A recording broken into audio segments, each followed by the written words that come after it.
Christian student groups have long been a part of American campuses, and this tradition continued into the early 20th century. These groups often formed independently of larger organizations like the YMCA or the Student Volunteer Movement. One such group, the League of Evangelical Students, primarily connected with theological seminaries, but attracted various independent Christian clubs as well.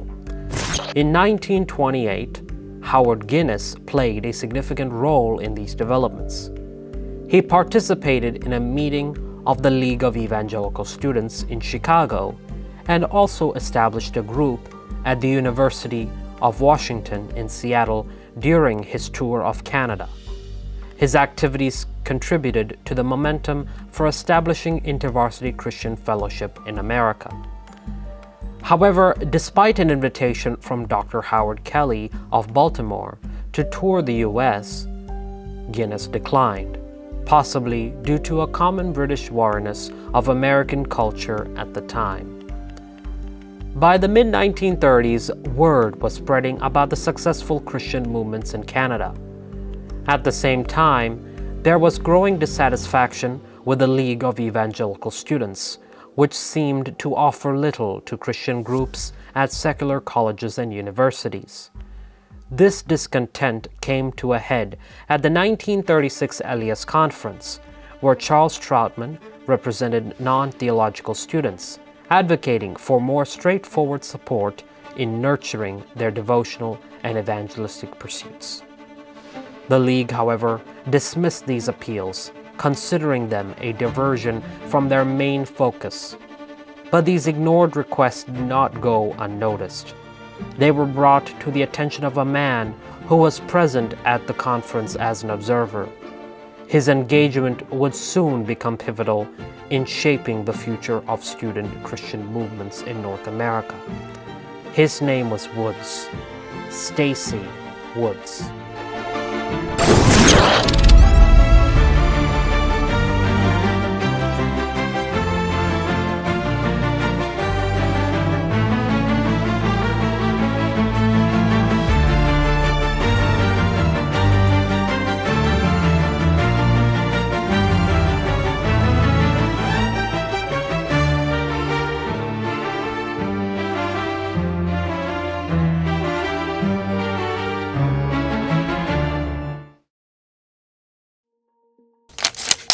The International Conference of Evangelical Students in Europe extended an invitation to the League of Evangelical Students to join their efforts. However, the LES eventually declined this offer, largely due to its reservations about evangelism conducted by individuals who were not ordained. This conservative stance on ministry roles reflected broader theological disagreements of the time. As World War II unfolded, these internal conflicts and external pressures contributed to the cessation of the League's operations, leading to its eventual disbandment during the war years. Amidst their busy schedules, Charles Troutman and Stacey Woods managed to find time to visit the United States.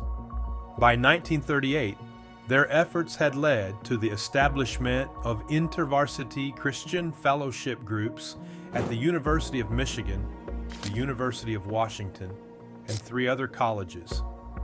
Recognizing the potential for further growth, in 1939, the Canadian IVCF board made the strategic decision to expand into the United States, officially launching the movement at the start of 1939, though this was only publicly announced to supporters later in November.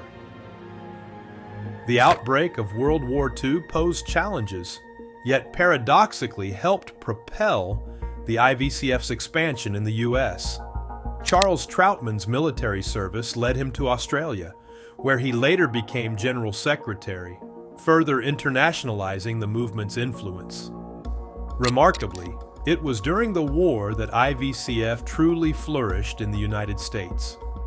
By September 1941, Stacey Woods was recognized as the General Secretary for both the U.S. and Canada, establishing his base in Wheaton, a suburb of Chicago. The U.S. branch eventually gained its own board, an arrangement that continued until Woods stepped down from his role in the Canadian IVCF in 1952. This period of growth was strongly supported by influential figures like Herbert J. Taylor and other American board members who helped develop a robust infrastructure for the movement. The involvement of servicemen, many of whom attended universities and helped establish new IVCF chapters, also played a crucial role in the rapid expansion of the movement across American campuses. Despite significant challenges, including a lack of available staff due to military call-ups during World War II, and Stacey Woods having to divide his time more with Canada due to similar staff shortages there, the InterVarsity Christian Fellowship in the United States experienced remarkable growth. From 1941 to 1946, the number of IVCF chapters expanded from 50 to 200, all without the aid of full-time staff and operating on a very modest budget. It wasn't until 1948 that IVCF was able to employ full-time staff. By 1950, the IVCF recognized the importance of national movements in spearheading international expansion, with initiatives such as the Canadian movement focusing on Jamaica, the Australasian movement on East Asia, and the British movement on Africa. Stacey Woods managed the burgeoning movement from a house at 156 West Schoolhouse Lane near Philadelphia, generously provided by Margaret Haynes. However, the distance from the main IVCF offices proved challenging, leading to a relocation in 1948 to Woods' own residence in Geneva, Illinois. In 1953, the IVCF office moved to North Wacker Drive in Chicago, thanks to facilities provided by H.J. Taylor, but returned in 1958 to Taqui 136 Darby Road, Havertown, Pennsylvania, following Woods' relocation there. That same year, 1953, the General Committee recognized Woods' invaluable leadership and invited him to take on his role full-time. However, Woods chose a different path, requesting secretarial support instead, which would allow him to continue managing both his responsibilities in the U.S. and his international engagements effectively. The strategic efforts to expand and connect with global Christian student movements faced logistical difficulties under Stacey Woods' leadership. His planned visits to movements in Asia and the Mediterranean faced numerous delays. Despite these challenges, communication was maintained through a news bulletin and magazine, which eventually evolved into the IFES Journal. This publication became a crucial link between the members scattered across different continents. In 1962, in a move to foster greater neutrality and perhaps address some operational challenges, Stacey Woods and his wife, Yvonne, relocated the office of the International Fellowship of Evangelical students to Lausanne, Switzerland. This location allowed Woods to leverage his extensive knowledge and passion for the movement, communicating with the growing network through mail and telegram. His energetic leadership and strong Protestant convictions were instrumental in guiding the expansion. However, the move to Lausanne also introduced new dynamics within IFES. The shift somewhat distanced the office from the predominantly Anglo-American forces that were major players in the organization, leading to frustrations due to perceived remoteness and perhaps a clash of operational styles. The original vision for the International Fellowship of Evangelical students included the establishment of regional associate general secretaries to manage and develop the movement's presence across different global regions. However, financial constraints in 1950 forced the suspension of these positions, highlighting the organization's early struggles with resource allocation. By 1953, the necessity for regional management became undeniable, Norton Sturrett was approached to take on the role for Asia, reflecting the strategic importance of the region. However, Sterrett's decision to decline the offer underscored the challenges IFES faced in filling key positions with capable leaders. The movement's need for dedicated staff to drive growth in various regions was clear, but financial limitations continued to hamper these efforts. Throughout the 1950s, IFES managed to sustain its activities mainly through secondments from national movements.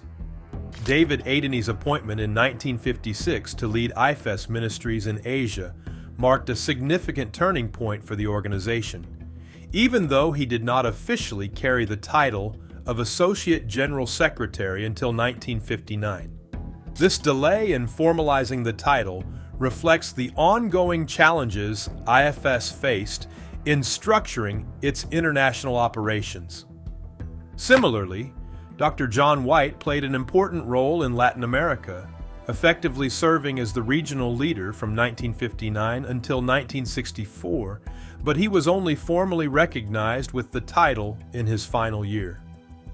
This pattern of delayed recognition and the informal execution of responsibilities were indicative of IFES's early struggles with organizational structure and resource allocation.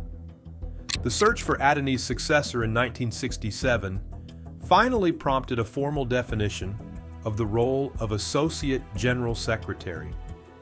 By 1956, the organization had expanded, employing around 10 regional staff members in various locations. As the movement progressed and began appointing its own personnel, many of whom were assigned to work in tropical environments, it established rigorous conditions for its employees.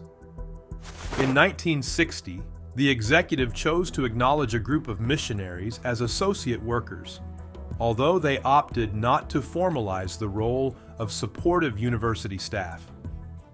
In 1956, despite considerable resistance, the General Committee resolved to establish area committees. This decision acknowledged the division of the organization into 4 distinct regions: Asia, Australasia, Latin Europe, and Latin America, the North Atlantic, encompassing North America and Northern Europe, and Africa. This organizational restructuring aimed to enhance representation and coordination across diverse geographical areas. The establishment of these zone committees quickly stimulated regional activities, including leadership training. However, by 1959, the impracticality of their boundaries led to their abandonment. For instance, the North Atlantic Zone was recognized as overly expansive. Additionally, while there was a recognized desire for more comprehensive European cooperation that included both Northern and Southern Europe, such collaboration was deemed politically impractical. At the time the new office in Switzerland was inaugurated, the International Fellowship of Evangelical Students expanded its global footprint by opening regional offices in Hong Kong, under the leadership of David Adeney, as well as in Lima and Buenos Aires in South America, and Fresno, California. Starting in 1963, IFES began appointing specialist international staff, a significant step marked by Dr. Hans Berkey's part-time engagement. Dr. Berkey's role involved making extensive visits to various movements, assisting them in deepening their theological direction. Meanwhile, the IFES executive meetings predominantly took place in Europe each summer, chaired incisively by Martin Lloyd-Jones, with René Pasch of Switzerland serving as deputy chairman. Initially, the membership of these meetings was mainly European and American. However, by 1962, there was a growing recognition of the importance of representing the newly established national movements.